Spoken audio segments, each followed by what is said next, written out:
Olá, eu sou a Leila Sterenberg e começa agora o SEBRE Conversa, programa do Centro Brasileiro de Relações Internacionais, think tank independente de política internacional mais relevante do Brasil. O SEBRE Conversa Horizonte do G20 é uma série de entrevistas em parceria com a Prefeitura do Rio de Janeiro sobre temas ligados ao grupo que reúne as principais economias do mundo.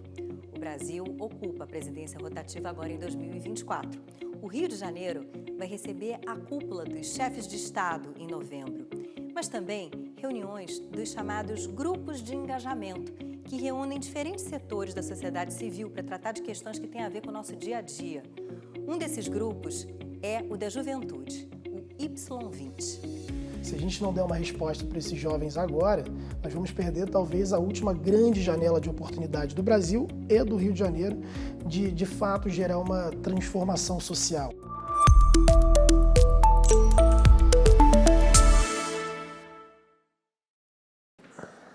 Eu tenho o prazer de conversar com o Salvino Oliveira, que é secretário da Juventude do município do Rio de Janeiro. Secretário ou Salvino, obrigada por topar falar comigo. Claro, Leila, é um prazer enorme estar aqui, com pouca formalidade, né? A juventude tem essa licença poética para ser tratado como você ou pelo nome. Pois é, né? Vou te chamar de senhor, né? Muito jovem para isso.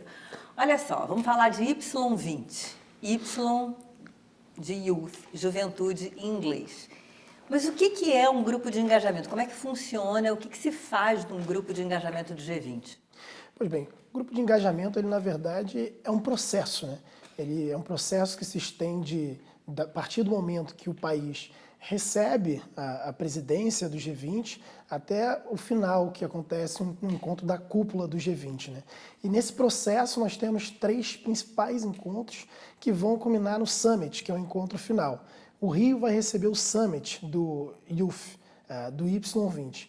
E ao longo de todo esse ano, as 20 maiores economias do mundo, mais a União Europeia, mais os países convidados pelo governo federal, vão estar debatendo os anseios e as necessidades da juventude do bloco de uma maneira geral. E buscando pontos de encontro, de demandas em comum entre esses 20 países, que vão gerar um documento chamado Comuniqué, que é esse documento dos desejos e vontades da juventude desses 20 países, e esse documento vai para a cúpula, para os líderes globais, quando estiverem nas reuniões, nos encontros de fato da cúpula do G20, poderem se debruçar sobre as necessidades e demandas da juventude do bloco e assim criarem políticas que vão nortear o terceiro setor, as empresas e as decisões dos governos a partir desses anseios e dessas demandas. E tem temas-chave? Tem uma agenda própria? Tem. O Y20 ele começou a acontecer em 2010. Desde então, nós já tivemos aí 13 edições, cada uma abordando uma especificidade do momento histórico e do local que recebeu o evento, mas com muitas agendas em comuns, porque apesar da juventude ela ser muito plural, de nós estarmos falando das juventudes de uma maneira geral, ao mesmo tempo há um ponto de encontro muito grande.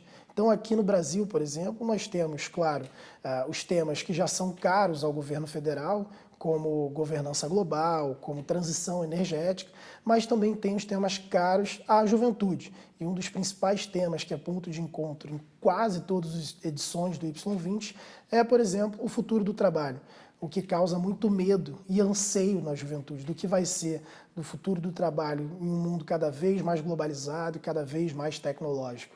E com inteligência artificial e etc, né? Exatamente. Ansiedade climática, eu imagino que seja um ponto em comum também, né? Também. O jovem, isso não é o Salvino que diz, né? Há um estudo da OCDE que diz que na maior parte dos países membros do bloco, os jovens não acreditam que terão uma vida melhor do que a dos seus pais.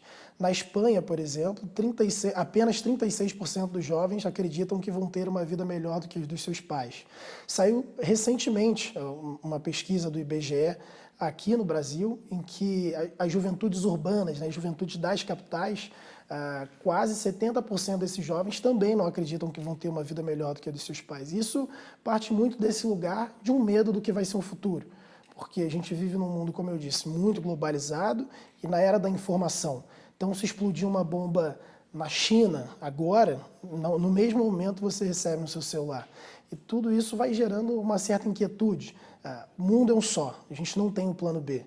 E a gente, durante muitas gerações, foi dito que o futuro do mundo estaria ameaçado. E agora esses jovens vivem isso no presente. Se a gente não der uma resposta agora, talvez seja tarde demais, num futuro muito próximo. Isso gera essa ansiedade de uma geração que já cresce, já se desenvolve num mundo que precisa dar uma resposta para essas futuras gerações, mas ao mesmo tempo ainda não se mostra capaz para dar essa resposta, tanto no âmbito climático quanto no âmbito profissional. Está no horizonte de vocês ter a presença de lideranças jovens que têm voz ativa nessa luta aí contra o aquecimento global, mudança climática? Greta Thunberg, por exemplo, me vem à cabeça. Há lideranças indígenas jovens também importantes. Então, isso está no radar do Y20? Sem dúvida. O Y20 ele é um evento, claro que em sua maior parte é custeado pelo governo e organizado pelo governo, porque é quem tem de fato a estrutura e a capacidade para lidar com um evento desse tamanho, mas é um evento da sociedade civil. Então, os jovens delegados que participam desse evento, de todos os países, eles são jovens que podem até ser representantes do governo, mas eles se destacam por serem lideranças sociais em diversas áreas temáticas, como, por exemplo, a área das mudanças ambientais, como, por exemplo, os grupos minoritários, indígenas, negros, mulheres e etc. Isso é uma coisa interessante, né? Problemas que são do Rio de Janeiro, por exemplo, o alto contingente dos chamados nem-nem, né? Não estudam nem trabalham. São problemas que eventualmente se replicam mundo afora, né? Isso é interessante a gente falar, porque o Brasil e o Rio de Janeiro eles vivem um cenário muito parecido. Nós vivemos o nosso bônus demográfico. É a maior população jovem da história do Brasil e da história do Rio de Janeiro. No Rio de Janeiro, por exemplo, 1 a cada 4 cariocas é jovem.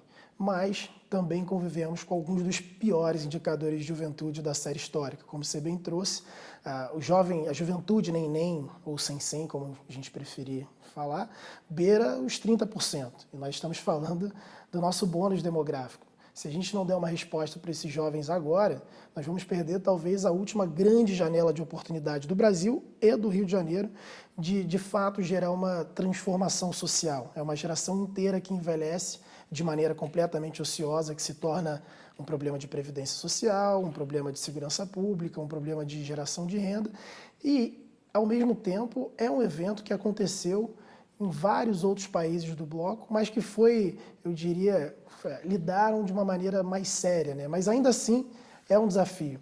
A gente vê, por exemplo, os países da Europa, de uma maneira geral, tentando importar mão de obra qualificada, jovens talentos do mundo inteiro, porque a sua população está envelhecendo muito rápido. Isso acontece também com o Canadá e com diversas outras grandes economias.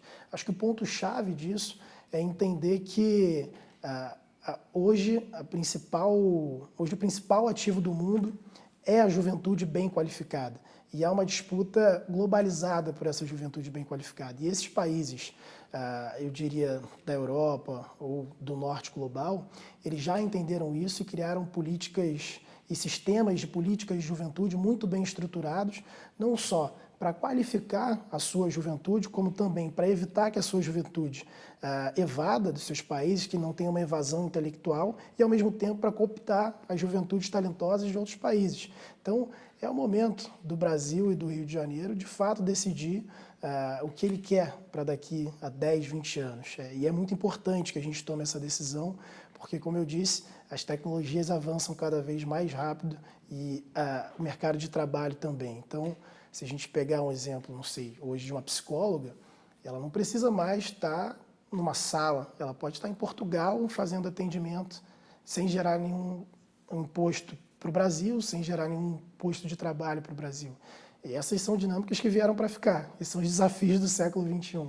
O censo mostra que a gente está envelhecendo como país, né? O que faz com que talvez a gente tenha que ter até mais cuidado com a nossa população jovem e exatamente apostar na educação, apostar nessa preparação do futuro, até porque a gente depende, né, de nossos jovens e crianças. Exatamente. Aí tem uma questão do censo, é que a faixa etária da juventude ela é compreendida dos 15 aos 29 anos. Como eu falei, o Brasil viveu o boom, o bônus demográfico. E agora, 10 anos depois, nesse novo censo, esses jovens eles estão começando a sair da faixa da juventude e ingressando em outras faixas etárias. Isso significa que nós estamos no limite, eu me sinto cavaleiro do apocalipse falando isso, mas nós estamos no limite da nossa janela de oportunidade com esses jovens, porque eles estão aí com seus entre 25 e 29 anos e continuam com uma educação básica muito deficitária e continuam com uma qualificação profissional muito deficitária. Saiu, por exemplo, agora o estudo do Ministério da Educação, que mostra que dos principais indicadores de educação da década, o país não só não atingiu, como em vários deles regrediu a patamares de 10 anos atrás. Então, se a gente está falando de uma revolução, de um plano de desenvolvimento nacional, de um enriquecimento do Brasil enquanto nação, a gente necessariamente precisa capacitar essa população, porque senão eles vão se tornar um problema daqui a 5 anos, não é mais daqui a 10, 20 anos, é muito próximo. A gente precisa entender que o Brasil corre o risco de viver um apagão produtivo. Isso é muito sério. Você chegou a acompanhar como é que foi o Y20 na presidência da Índia, no G20? Sim, eu tive a honra de ter sido indicado pela Secretaria Nacional de Juventude para ser o chefe da delegação brasileira na Índia. E foi, de fato, uma experiência muito enriquecedora. Claro, culturalmente, porque é uma cultura completamente diferente da brasileira, mas também pela estrutura do evento em si. O Y20, o G20 de uma maneira geral na Índia, ele foi uma estrutura faraônica, foi talvez o G20 mais caro, né? Uma estimativa de gasto de 2,5 bilhões para o evento em geral. E é muito enriquecedor você estar num espaço em que jovens líderes do mundo inteiro se reúnem para debater o que pensa o bloco, né? O que pensa a juventude global. E, ao mesmo tempo, muito desafiador, porque você tem os diversos choques culturais acontecendo e as divergências políticas de diversos regimes e diversos momentos em que cada país está vivendo. É bem legal e eu acho que é uma oportunidade muito grande para o país que está sediando trazer à tona diversas questões sociais. E nas políticas públicas indianas para os jovens, porque a gente está falando do país mais populoso do mundo, 1 bilhão e 400 milhões de pessoas, e um país relativamente jovem. Alguma coisa te chamou a atenção em particular? Sim, me chamou muito a atenção as faculdades na Índia. São realmente centros de excelência. Assim. Me parece que primeiro, são mega faculdades, segundo, que me parecem que são muito, muito equipadas e tecnológicas e capazes. Né? Não à toa, hoje, os principais CEOs das multinacionais de comunicação são indianos. Né? É um investimento muito grande nessa formação dessa juventude. Tem algumas trocas entre grupos de engajamento que eu imagino que seriam ou são produtivas. Por exemplo, o grupo de engajamento dos jovens com o de negócios, ou das startups, ou das mulheres, porque pode ser um ganha-ganha se há um intercâmbio. Isso acontece? Vocês trocam figurinha, digamos assim, entre si? Demais, demais, até porque a juventude ela é uma pauta muito transversal, então ela acaba ciscando em todos os outros temas. E existem instituições que realizam um trabalho com a juventude, que elas acabam também realizando trabalho com vários outros grupos. Né? Então, elas fazem parte de vários desses grupos de engajamento e conseguem trazer um olhar específico e muito plural para cada debate. Então, acontece muito e a gente espera que no Brasil isso aconteça ainda mais. Né? Infância e primeira infância estão no radar de vocês também? Até porque hoje em dia a gente sabe que o investimento na primeira infância, a qualidade da primeira infância, ela é crucial para o que vai ser o jovem e depois o adulto. Perfeito. O caso da infância, ele é um pouco mais delicado porque, no caso da infância brasileira, né, as nossas crianças elas são protegidas pelo Estatuto da Criança e do Adolescente, então elas acabam ficando ali entre a Secretaria de Educação e a Secretaria de Assistência Social.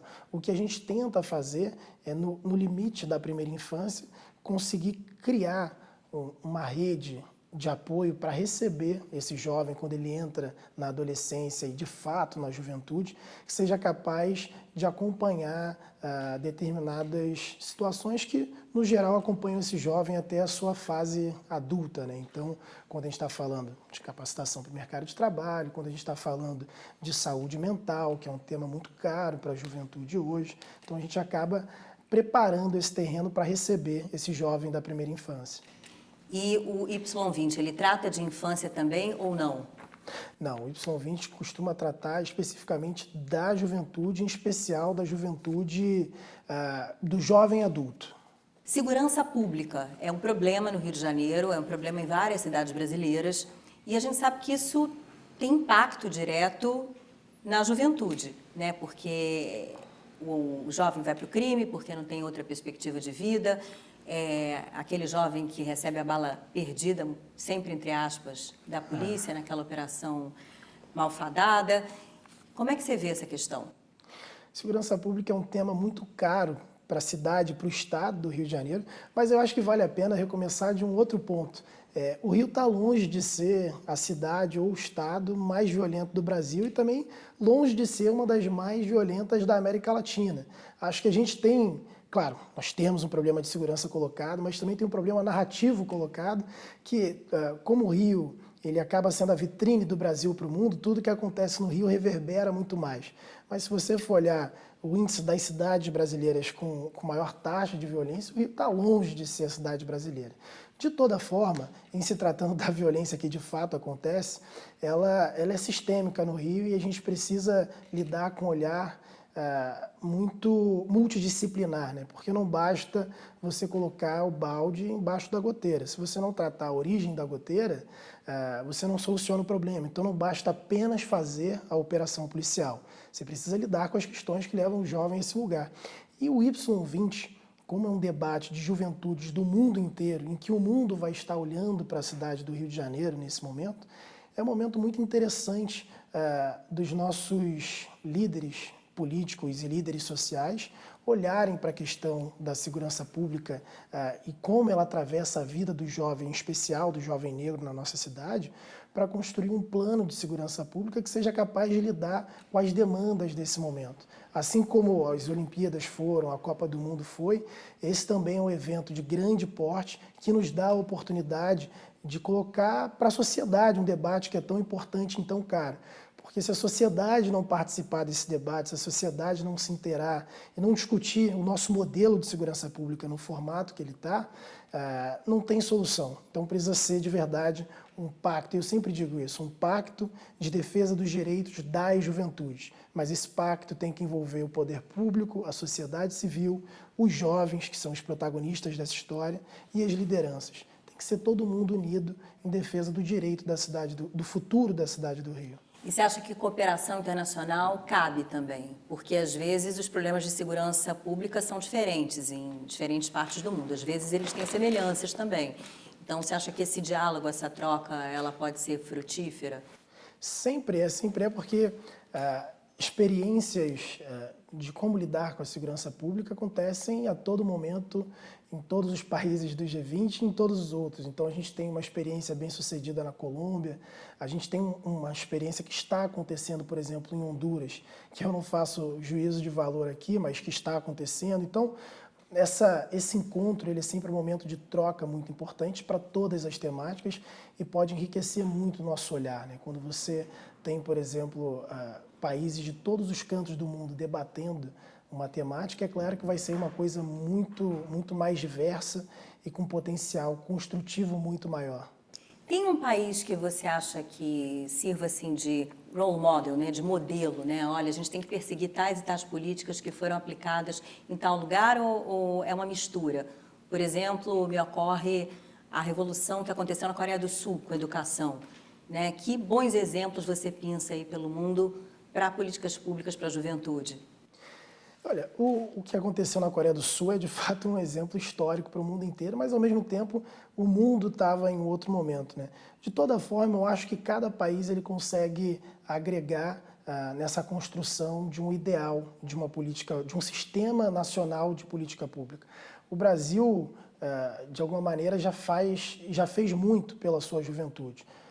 Mas ainda falta a gente avançar mais. Nós temos, por exemplo, um plano nacional de juventude que está escrito, mas que nunca teve uma lei dizendo como ele vai ser implementado. E a gente pode pegar, claro, beber de várias fontes. Quebec tem um excelente plano de juventude. A cidade de Cascais, em Portugal, durante muito tempo, foi referência mundial em políticas de juventude, inclusive com equipamentos públicos extremamente acessíveis e extremamente formadores e agregadores, tanto culturalmente quanto profissionalmente.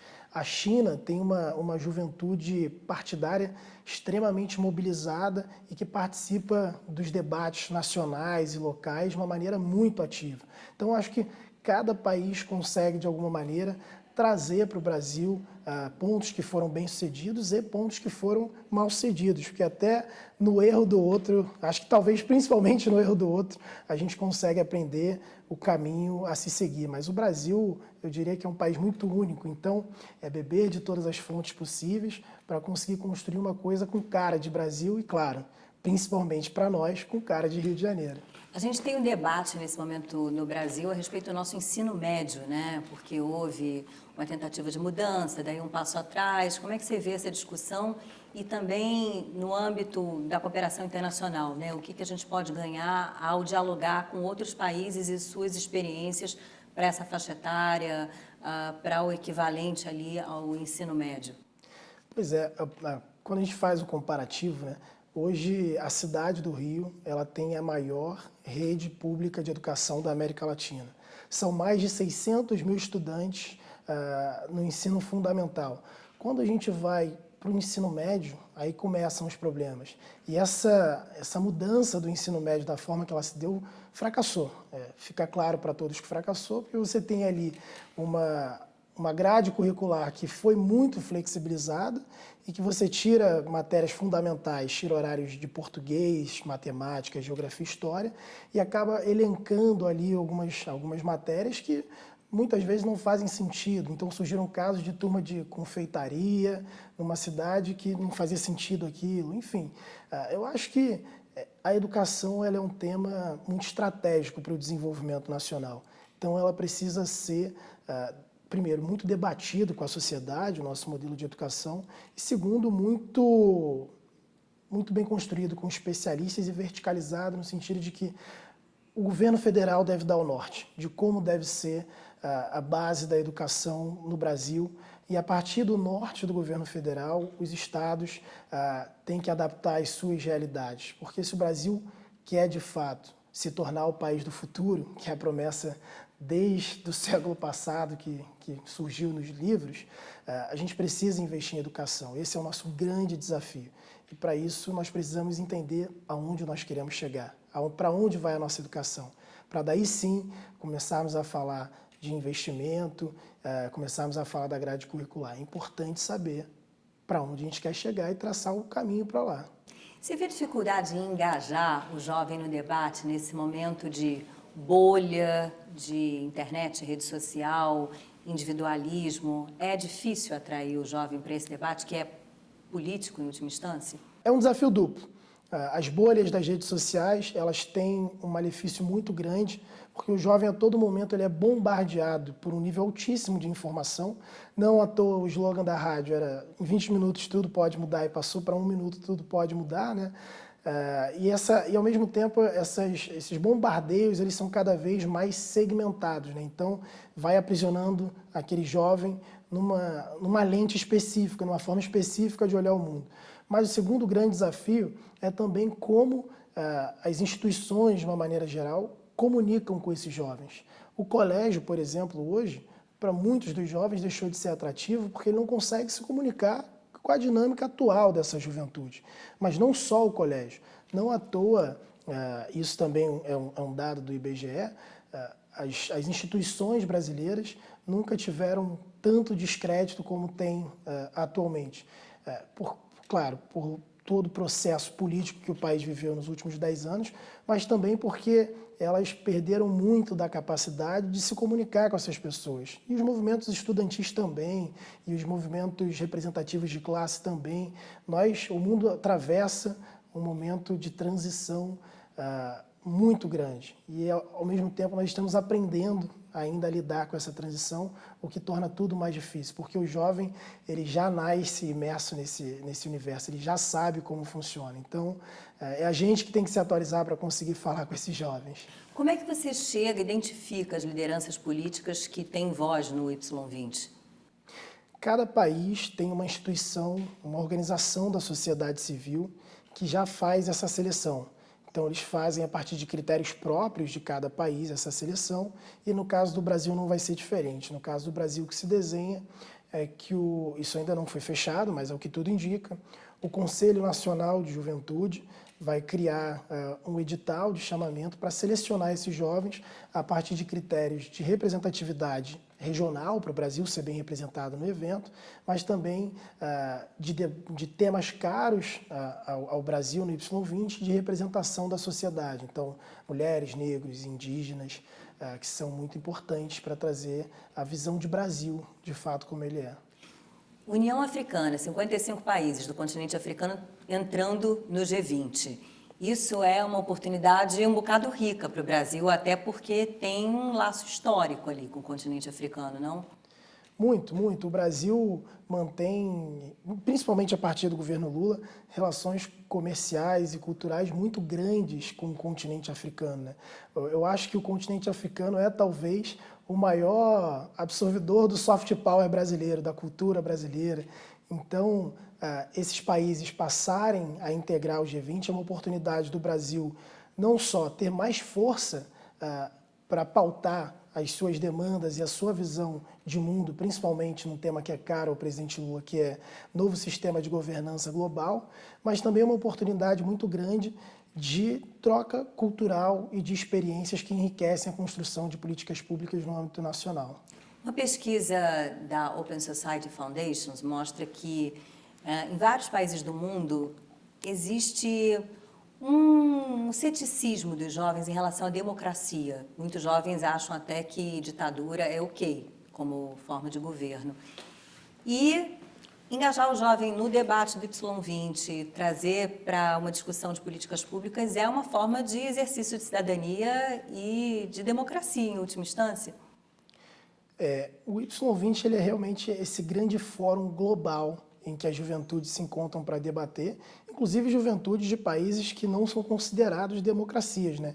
Então, ele é talvez uma das maiores oportunidades para os jovens aprenderem sobre diversos sistemas de governo e como eles funcionam, e sobre os benefícios da democracia, né? Acho que muito dessa geração ocidental acaba vivendo esse momento de transição tecnológica que eu falei, com os diversos desafios que nós já trouxemos, e ao mesmo tempo não viveram, eu diria, o período das ditaduras, então não tem essa memória viva dentro de si, o que de fato faz com que a gente tenha um risco muito grande das nossas democracias. O Brasil passou por momentos, eu diria, tensos no início desse ano, por exemplo. Então, o Y20 e diversos outros espaços de debate social e de engajamento dos jovens são fundamentais para que esses jovens entendam que a democracia é o único caminho possível, porque é no debate, é na pluralidade, é na diferença que a gente cresce. E se você está em uma ditadura, não há outro caminho. É uma imposição de poucos para muitos. A democracia é um desafio, mas é sempre o melhor caminho. Trazer jovens do mundo inteiro para um summit, né, no Rio de Janeiro, isso é, de certa forma, plantar uma sementinha ali de futuros líderes que já vão ter uma relação com a cidade do Rio e com o Brasil? Olha, o prefeito Eduardo Paes, ele é uma inspiração porque ele foi presidente do C40 e até hoje ele consegue manter relações com prefeitos que se tornaram presidentes dos seus países. Então, isso aconteceu na Argentina, isso aconteceu em outras cidades que foram do C40.